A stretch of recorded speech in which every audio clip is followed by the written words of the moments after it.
भारतीय पौराणिक कथाओं में राधा और कृष्ण की प्रेम कहानी सबसे अधिक पूजनीय और रहस्यमय गाथाओं में से एक है, जो भक्तों के मन में गहन भावनाएं जागृत करती है। यह कथा न केवल उनके दिव्य प्रेम को दर्शाती है, बल्कि आध्यात्मिक गहराई भी प्रदान करती है। वृंदावन की पवित्र भूमि पर राधा और कृष्ण का बचपन एक साथ बीता, जहां उनकी आत्माएं बचपन की मासूम शरारतों और लीला के माध्यम से एक अटूट बंधन में बंध गईं। यह स्थान आज भी उनके प्रेम के साक्षी के रूप में जाना जाता है। उनकी प्रेम लीलाएं, रासलीलाएं और चंचल शरारतें वृंदावन के वनों में घूमती रहती थीं, जो आज भी भक्तों के दिलों में मीठी धुन की तरह गूंजती हैं और भक्ति की प्रेरणा देती है। राधा कृष्ण के प्रति अपनी निस्वार्थ भक्ति और प्रेम के लिए विख्यात हैं, जो सभी सांसारिक बंधनों जैसे विवाह या भौतिक सुखों से पूरी तरह परे था और शुद्ध आध्यात्मिक था। लेकिन उनकी कहानी में एक दुखद मोड़ तब आया जब कृष्ण को कंस के भय से मथुरा जाना पड़ा, जिससे राधा का उनके से वियोग हो गया और वृंदावन उदास हो गया। यह वियोग राधा के लिए अग्नि परीक्षा के समान था, जिसमें उनके प्रेम की अग्नि ने और भी प्रज्वलित होकर गहराई प्रदान की, उनकी भक्ति को अटल बना दिया। पौराणिक कथाओं और ग्रंथों में राधा की मृत्यु का कोई स्पष्ट या निश्चित उल्लेख नहीं मिलता, जो उनकी जीवन गाथा को एक गहन रहस्य बनाता है और भक्तों को चिंतन के लिए प्रेरित करता है। कुछ लोक कथाओं और भक्ति ग्रंथों में कहा गया है कि राधा ने कृष्ण के जाने के बाद अपना शरीर त्याग दिया, जबकि अन्य कथाओं में वे चमत्कारिक रूप से अदृश्य हो गईं, अपनी आत्मा को कृष्ण में विलीन कर लिया। यह रहस्य राधा कृष्ण के प्रेम की अलौकिक और दिव्य प्रकृति को उजागर करता है, जो भौतिक शरीर या सांसारिक अस्तित्व की सीमाओं से बहुत ऊपर उठा हुआ है। राधा और कृष्ण की प्रेम कहानी को अक्सर अधूरी प्रेम कथा कहा जाता है, क्योंकि उन्होंने कभी विवाह या शारीरिक मिलन नहीं किया, जो सामान्य प्रेम की परिभाषा से अलग है। लेकिन यही अधूरापन उनके प्रेम को अद्वितीय, शाश्वत और सभी युगों में प्रासंगिक बनाता है, क्योंकि यह शुद्ध आत्मिक बंधन का प्रतीक है।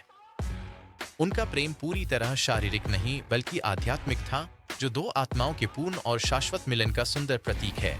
भक्ति मार्ग का आदर्श। राधा को भक्ति का सर्वोच्च और निश्चल रूप माना जाता है, जहां वे कृष्ण से प्रेम करती हैं, बिना किसी अपेक्षा या स्वार्थ के, केवल समर्पण के साथ। उनकी भक्ति इतनी गहरी और अटूट थी कि कृष्ण के नाम के साथ हमेशा राधा का नाम लिया जाता है, जैसे राधा कृष्ण, जो उनकी एकता को दर्शाता है। राधा का प्रेम हमें सिखाता है कि सच्चा प्रेम त्याग, समर्पण और निस्वार्थ भाव का दूसरा नाम है, जो कभी समाप्त नहीं होता। उनकी कहानी हमें यह गहन सबक देती है कि प्रेम का अर्थ हमेशा शारीरिक साथ रहना नहीं होता, बल्कि एक दूसरे की आत्मा में स्थायी रूप से बस जाना है। राधा कृष्ण का प्रेम एक ऐसा कालातीत आदर्श है, जो युगों युगों से भक्तों को प्रेरित करता रहा है, भक्ति और प्रेम के पथ पर चलने को उत्साहित करता है। यह दिव्य प्रेम हमें सिखाता है कि ईश्वर के प्रति हमारी भक्ति कितनी गहरी, निश्चल और जीवन परिवर्तनकारी हो सकती है। राधा की मृत्यु का रहस्य और उनके अधूरे प्रेम की यह मार्मिक गाथा हमें एक गहरा आध्यात्मिक संदेश देती है, जो हृदय को छू जाती है। यह संदेश स्पष्ट है कि प्रेम का सबसे शुद्ध और ऊंचा रूप भौतिक सीमाओं, समय और स्थान से परे होता है, आत्मिक स्तर पर ही फलता फूलता है। राधा का प्रेम हमें सिखाता है कि सच्ची भक्ति में कोई अपेक्षा या इच्छा नहीं होती, केवल पूर्ण समर्पण और आत्मविसर्जन होता है। उनकी कहानी हमें यह भी याद दिलाती है कि कुछ कहानियां भले ही अधूरी लगें, लेकिन आध्यात्मिक दृष्टि से वे पूर्ण और परिपूर्ण होती है। राधा कृष्ण का नाम एक साथ लेना ही उनके शाश्वत और अटूट प्रेम का सबसे बड़ा प्रमाण है, जो भक्ति संगीत और कथाओं में जीवंत रहता है। यह प्रेम कहानी हमें सिखाती है कि जीवन का मूल सार प्रेम ही है, जो सभी दुखों का निवारण और आनंद का स्रोत है। राधा और कृष्ण की यह गाथा भारतीय संस्कृति, परंपराओं और आध्यात्मिकता का अभिन्न और महत्वपूर्ण अंग बनी हुई है। यह कथा हमें प्रेम, भक्ति और त्याग के गहरे, बहुआयामी अर्थों को समझने और जीवन में उतारने में सहायता करती है।